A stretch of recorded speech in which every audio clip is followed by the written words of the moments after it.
Haron nga mudaghan pa yun og samot ang salig sa mga tao diri nako tungod aning among mayor sa amo ang syudad. Grabe og korupsyon nga kure na hibaw. Karon kang mayura ka. Ako gini siyang kinudon kay nganlan nga barugan ko ning ang akong mga katawhan diri sa kong barangay kay Kapitan Gugo, Kapitan Togsok. Ay kun na mayor.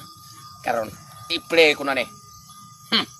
O karon mga guys, nag-live masag ko para nga tanang katungwa mahibawong mga tao nga ako nga sakop diri sa amo ang barangay nga kini nga atong syudad dining dapita usa ka leader nga kanang atong mayor pati ding dakuha og dikurap sa ato ang kuwarta sa gobyerno.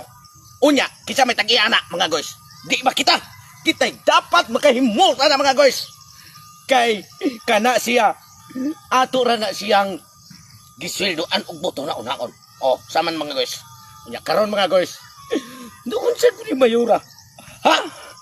Kanang iyang gipagawason na statement nga 20 million iyang gipirmahan.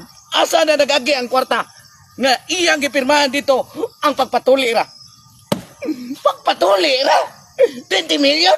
Pwede ram nga nagpasaka nagbiyabas mga guys. Unya pakngon na may pakang-pakang sa una. Mauna karon og kinsa katong mga followers nako diha nga nakaibaw ani akong live ron. Tabangi ko ninyo. Ato ni siyang tagaag hostesya kining kwarta nga dapat para sa tuwa. Kapitan ko, mulaban yun ko sa ako ang mga katawhan diri.